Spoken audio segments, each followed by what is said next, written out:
Tudo bem, Amaury? Tudo bem, gente? Desculpem, estava com problema no áudio, mas eu acho que está tudo resolvido já.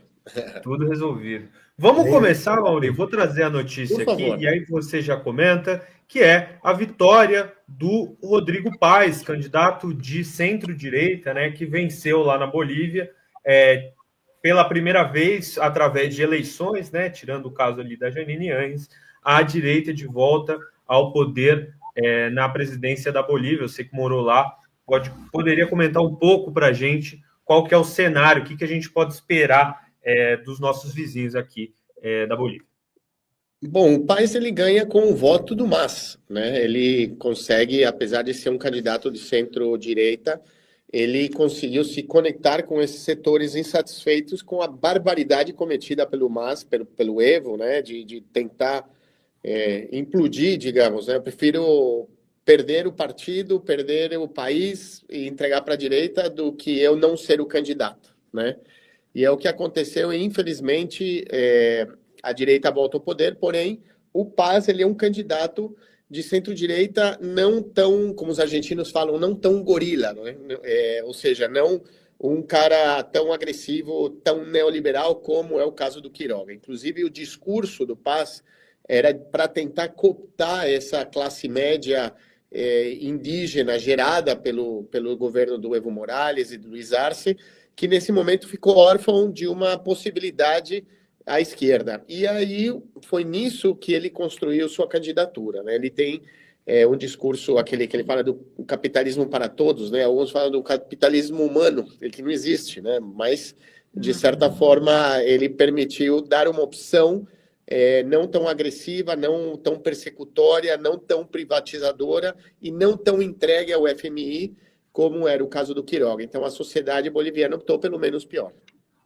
Eu acho até, viu, Amaury, que esse título de centro-direita poderá ser modificado no futuro, né? Você olha a história do Rodrigo Paz, o pai, ele nasceu em Santiago de Compostela, no exílio, porque o pai dele era do MIR, o Movimento de Esquerda Revolucionária da Bolívia. Então, a origem do Rodrigo Paz é na esquerda. Eu não sei se esse rótulo de centro-direita cabe exatamente no discurso dele. Eu acho que ele é centro-centro, tá? Bom, pode ser, né? Ele namorou muito o MAS. Inclusive, ele chegou a ser convidado publicamente pelo ex-vice-presidente Álvaro Garcia Linera para integrar o MAS, né? Para ele vir. Ele sempre teve uma paquera, digamos, né? Uma muito boa relação com o MAS, porém ele se define, ele é um homem vamos dizer assim, uma centro-direita que provavelmente não inicia um processo de detenção do presidente Evo Morales, né, e que ele está atrincheirado nos trópicos, né, lá na região de Cochabamba, fugindo, digamos, né, dos mandatos de detenção que ele tem, os processos que ele deveria responder. Então, ele é um cara que acredita no capitalismo, vai ter uma muito melhor relação com as direitas. Vão lembrar que ele esteve na posse de Cartes lá no Paraguai, e ele se reuniu com o Duque, com o Pinheira, com a extrema-direita latino-americana, claro, ele se transforma como um homem que poderia governar uma opção à direita que poderia governar a Bolívia.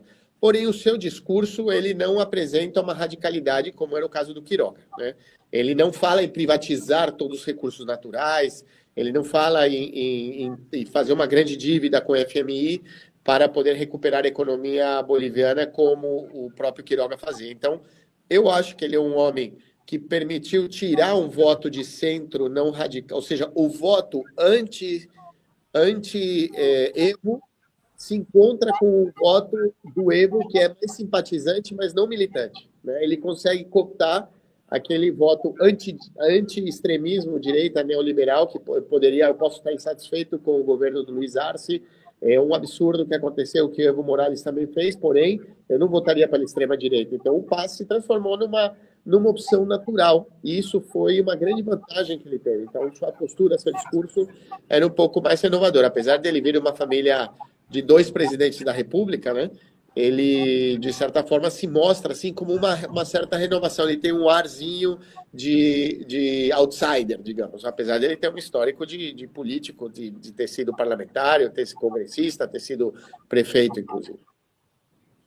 Ô, Mauri, bom falar contigo de novo. É sempre bom ouvir o Mauri. E eu queria sair um pouquinho só dessa questão da Bolívia, quer dizer, incluir essa questão da Bolívia no cenário latino-americano, né?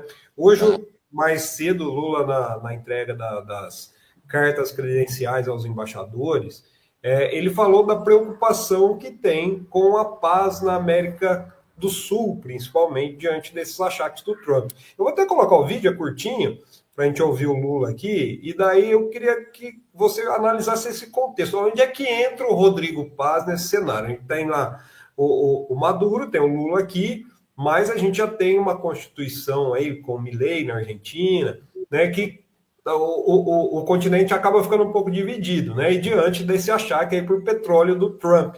Eu vou colocar o Lula, daí você volta já fazendo essa análise para a gente, por favor. Latino e Caribe, também vivemos um momento de crescente polarização e instabilidade. Manter a região como zona de paz é nossa prioridade. Somos um continente livre de armas de destruição em massa, sem conflitos étnicos ou religiosos. Intervenções estrangeiras podem causar danos maiores do que o que se pretende evitar. Por isso, meus amigos e minhas amigas, eu quero desejar a vocês toda a sorte do mundo aqui no Brasil. Vocês serão tratados e terão a atenção do Itamaraty como se fossem amigos nossos há muitos anos, porque o que nós queremos é mostrar ao mundo que nós precisamos fortalecer o multilateralismo.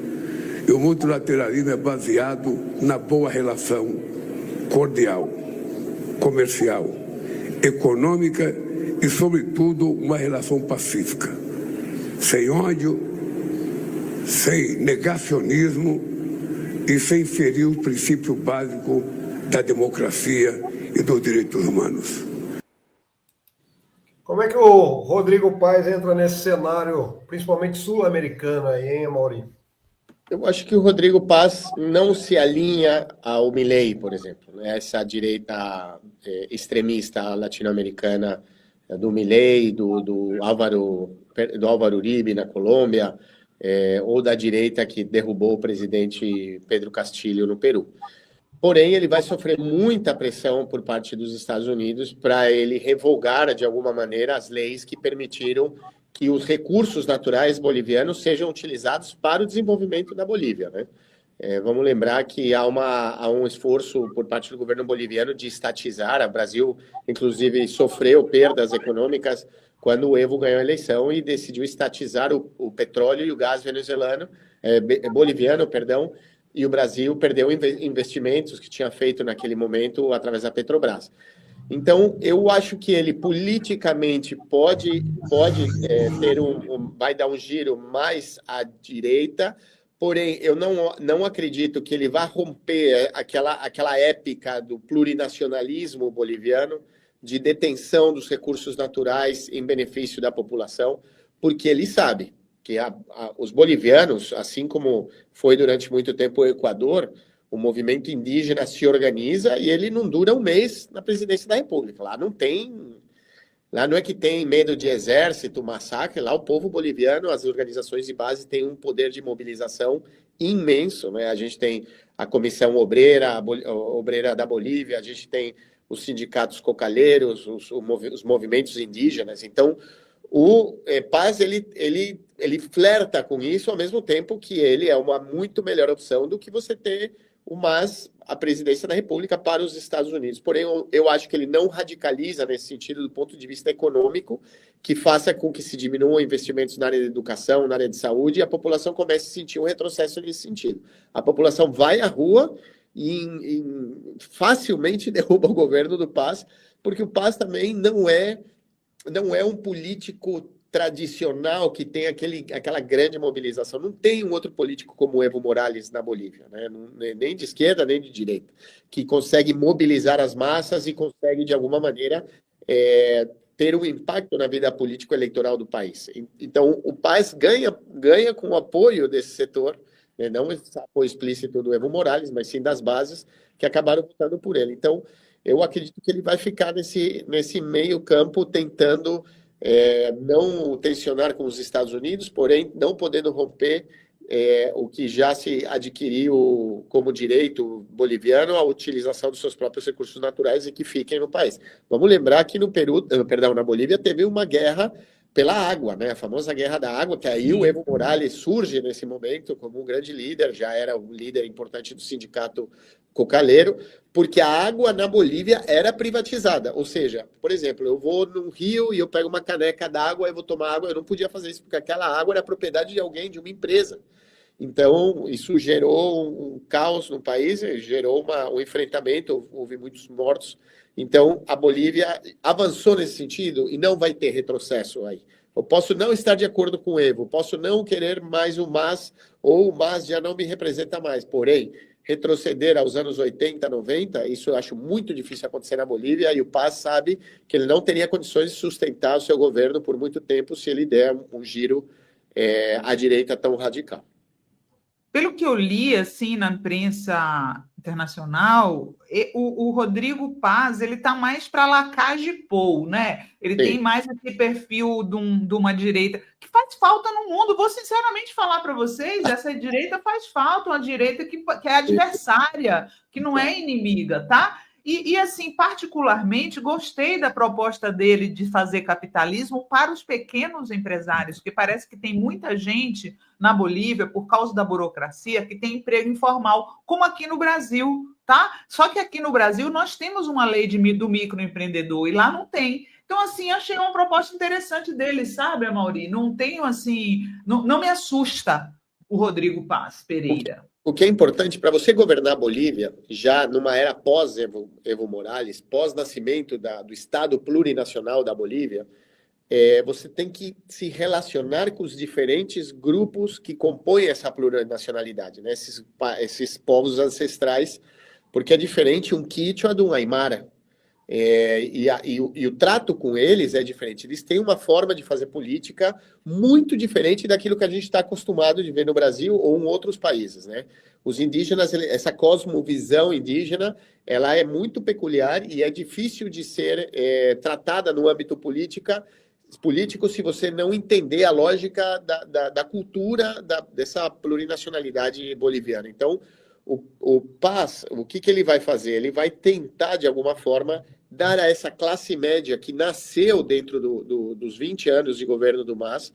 A Bolívia era o país mais pobre da América do Sul e chegou a crescer durante 10 anos mais do que a China crescia, né? A Bolívia teve um crescimento econômico sustentado. Luiz Arce foi o ministro, acho que foi o único ministro do Evo Morales que nunca foi trocado. Ele foi ministro da Economia os 10 anos de governo do Evo Morales, ganhou a eleição. A rebelia já do presidente Evo Morales, houve uma pressão internacional por parte também do México, da Argentina, de falar para o Evo, você não vai inviabilizar agora que a gente pode ganhar a eleição, acabou de ter um golpe de Estado, teve mortos e tudo. Então, vamos com calma. E aí ele teve que ceder, foi o Luiz Arce e o Choquehuanca de vice-presidente, porém, a gente viu que ele foi para cima e acabou com tudo. Então, o Paz tem um ar de republicano, né, de não querer exterminar a esquerda. A diferença do que é o Quiroga, né? O Quiroga ele vem dessa estirpe boliviana branca de massacre e matar e desaparecer toda a força popular que poderia se antepor aos projetos deles, principalmente de privatização e de entrega dos recursos naturais para as empresas estadunidenses, né? Nesse caso, o Paz eu acho muito difícil que ele cometa esse erro, porque ele sabe que ele não vai durar no governo. E ele vem de uma origem mais, a sua família, ou seja, não tem esse distanciamento da esquerda. Agora, o que é importante aí? Não basta ser de esquerda ou de direita. Na Bolívia, você tem que entender essa lógica do funcionamento do movimento indígena, que compõe também as primeiras filas da direção da Comissão Obreira, né, boliviana, que praticamente são os obreiros que trabalham nas mineiras e na questão dos recursos naturais. Porque se você não entender essa lógica, é muito difícil você conseguir criar acordos com os setores da sociedade que permitam você avançar numa gestão de governo, né? E ele sabe disso e demonstrou ter um pouco essa habilidade de compreender e de poder realizar certos acordos que permitiram, pelo menos, que esses setores anti-neoliberalismo se sentiram um pouco mais confortáveis com ele para presidente da República. Ô, Amaury, eu queria muito agradecer a sua participação, que estourou o tempo. Eu tinha pergunta aqui de Venezuela, eu tinha pergunta aqui de Colômbia. Eu queria saber o que você está achando do que vai acontecer nas eleições do Chile. Aí, ano que vem tem eleição na Colômbia também. Queria um panorama de tudo, mas a gente está aqui com o tempo estourado.